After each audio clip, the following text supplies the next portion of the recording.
Magandang hapon po muli sa inyo sa buong sandaigdigan, lalong-lalo na po sa arawan ng ating mahal na Nazareno. Dahil ito po ay maulit muli sa Santa Una.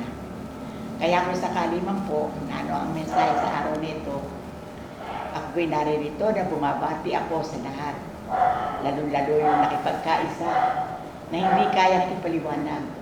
At kung sakali man po na bago ang desisyon sa patakaran, sa kanilang kahilingan, ito lamang po ang nararapat sa katahimikan ng mga tao na nasasaktan. Kaya nadaos po ang araw ng kaarawan ng mahal na Nazareno. Kami po ay naririto na walang katapusan din po ang aming pasasalamat. Sana po, mahal na Panginoon, huwag niyo po kami pagsasawaan.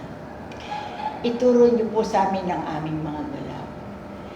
Kami po laging mga nangangapa. Hindi po namin kaya ipaliwanag ang aming mga gagawin. Hindi po kami kontento. Kaya mahal na Nazareno, sana po, sa bagay po, kahapon po na may nagdaan dito na nanggaling sa ginto. Hindi ko po kayang ipaliwanag ang muling pasasalamat sa lahat ng bagay. Hindi lamang po yun. Yung aming pong ikabubuhay, yung aming galaw, yung samahan ng pamilya, at lalong-lalo na sa katahimikan.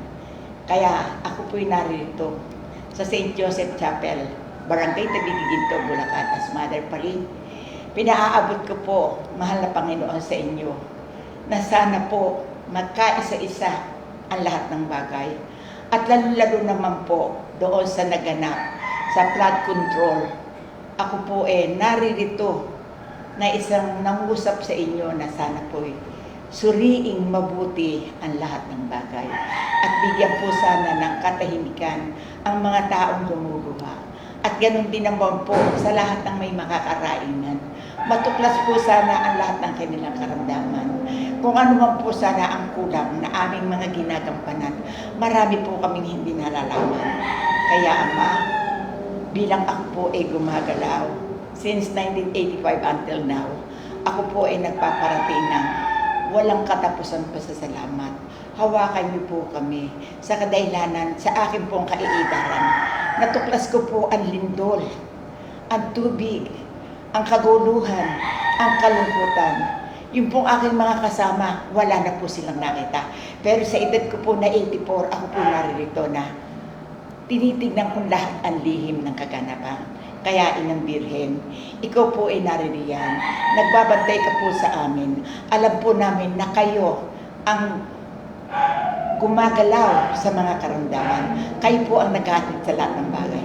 Sana po yung aming mga problema malutas namin. At kami naman po sana naririto sa ibabaw ng mundo.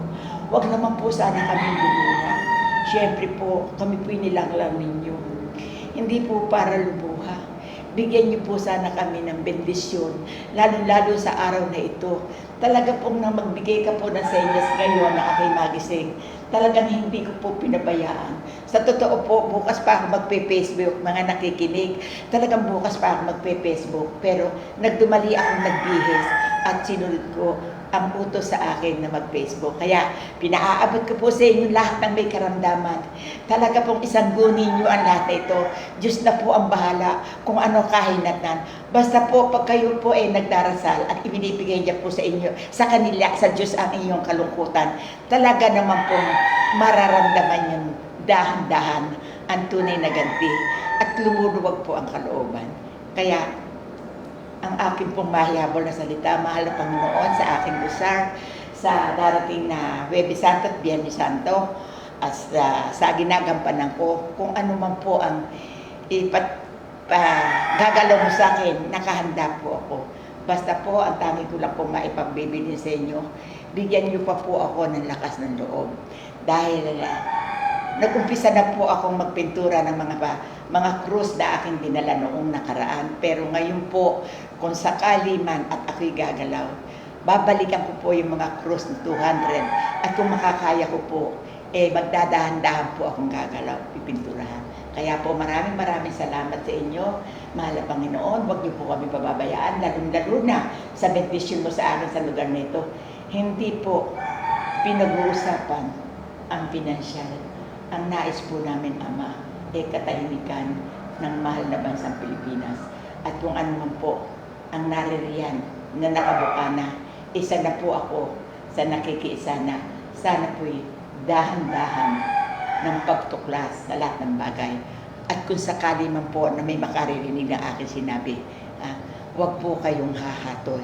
Ipaubayo po natin sa mga justice at may katungkulan.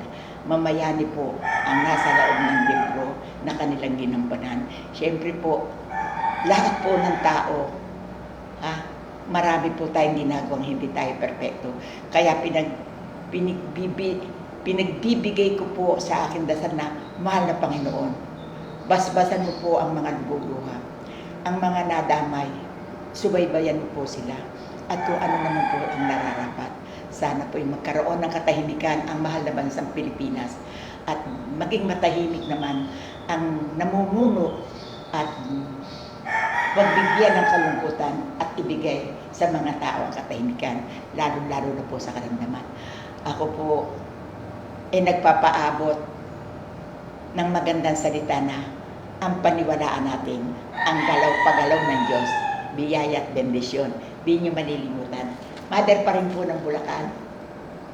Bumabati po sa inyong lahat. Amen. Ako pinaririto, yung mga may karamdaman, lalo-lalo na po doon sa prostate, sa colon cancer, sa inuubo, yung po may mga psoriasis. Ang tangi ko pong masasabi sa inyo, pasensya na po kayo. Ang tangi ko pong masasabi sa inyo, sang-ayon sa aking naranasan, sa 41 years old ko ng paggalaw sa aking kinaroroonan, bakterya lang po ito. O sige po, salamat sa lahat ng follow up. Amen. Sa ngalan ng Ama, na Anak, ng Diwanan na Espiritu Santo. Amen.